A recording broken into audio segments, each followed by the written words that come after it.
যারা ফ্যাসিবাদী রূপ ধারণ করতে চেয়েছিল ছাত্র শিবির তাদেরকে ছাড়ে নাই। যারা এভাবে ফ্যাসিবাদ হইতে চাইবে তাদেরকে ছাত্র শিবির কোনোভাবেই ছাড়বে না। আমাদের এই আজকের গণমিছিল প্রমাণ করে, গণমিছিলের উপস্থিতি প্রমাণ করে ছাত্র শিবিরের 2008-06 সাল থেকে 2024 সাল পর্যন্ত যে নির্যাতন এবং টর্চার আমাদের উপর গিয়েছে, আমাদের কেন্দ্রীয় সভাপতি থেকে শুরু করে কর্মী পর্যন্ত যে নির্যাতন সয়ে যেতে হয়েছে, আমরা কোনোভাবে এরপরও ছেড়ে দিই নাই, সামনেও কাউকে আমরা ছাড়বো না যদি আওয়ামী ফ্যাসিবাদকে পুনর্বাসন করতে চাই।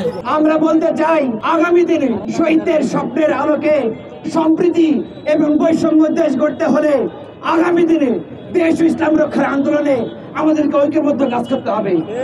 আপনাদেরকে সবাইকে আগামী দিনের আন্দোলনে উদাত্ত অংশগ্রহণের আহ্বান জানিয়ে জুলাই গণ অভ্যুত্থান পরবর্তী 6 মাস পেরিয়ে গেলেও আমরা এদেশে যারা বাংলাদেশের মানচিত্রকে কলুষিত করেছে, এদেশে বাকশাল কায়েম করে তৎপরবর্তী এদেশকে একটি ভঙ্গুর দেশে পরিণত করার নীল নকশা করেছিল, সর্বশেষ জুলাই গণ অভ্যুত্থানের কালীন সময়ে যাদের হাতে নির্বিচারে সাধারণ ছাত্র জনতা নিহত হয়েছে, এই পতিত ফ্যাসিস্ট স্বৈরাচার আজ পর্যন্ত 6 মাসের মধ্যে আমরা তাদের বিচার নিশ্চিত করতে দেখি নাই।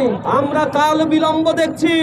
আমরা হুঁশিয়ার করে দিতে চাই, অনতি বিলম্বে এই ফ্যাসিবাদের বিচার এই বাংলার মাটিতে কার্যকর করেই পরবর্তী কোন নির্বাচনের দিকে সরকারকে যেতে হবে। আপনারা লক্ষ্য করেছেন, বিগত 15 বছরে শুধুমাত্র দেশের টাকা বিদেশে পাচার করেছেন 240 বিলিয়ন ইউএস ডলার তারা দেশের থেকে পাচার করেছে। কত টাকা যে তারা লুটপাট করেছে, লুণ্ঠন করেছে তার কোনো হদিস নাই।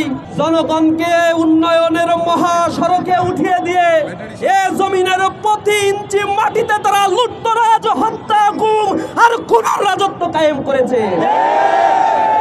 এ দোষরদের বিচার আমরা অনতিবিলম্বে দাবি করছি।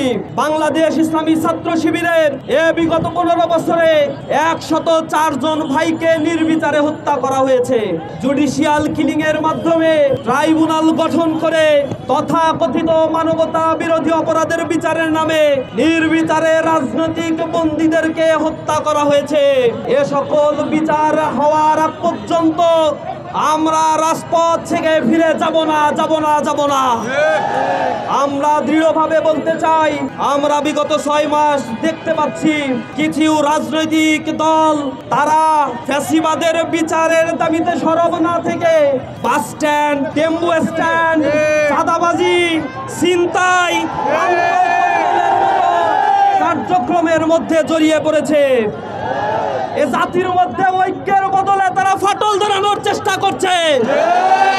আমরা এ জাতিকে ঐক্যবদ্ধভাবে সুন্দর বাংলাদেশ বিনির্মাণ করার জন্য আহ্বান জানাচ্ছি। রাজনৈতিক নেতাদের যদি সুবুদ্ধি উদয় না হয় তাহলে আরেকটি গণ অভ্যুত্থানের জন্য প্রস্তুতি নাও।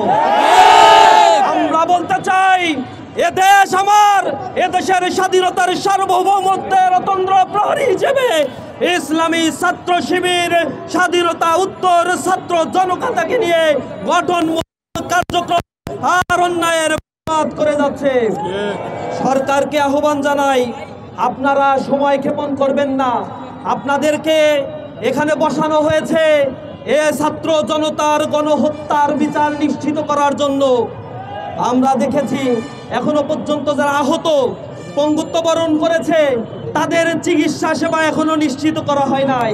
আমরা আহাজারি শুনতে পাচ্ছি মায়েদের, যাদের থেকে আমরা দেখতে পাচ্ছি যে তারা অর্থের কারণে কান্নাকাটি করছে। তাদের সন্তান মারা গিয়েছে, তাদের প্রতিশ্রুতি দেওয়া হয়েছিল, কিন্তু প্রতিশ্রুতি দেওয়া অর্থ তারা এখনো পর্যন্ত হাতে পায়নি। শহীদ পরিবারের দায়িত্ব নেওয়ার ছিল, কিন্তু আমরা লক্ষ্য করছি এক্ষেত্রেও গরিমসি তারা করছে।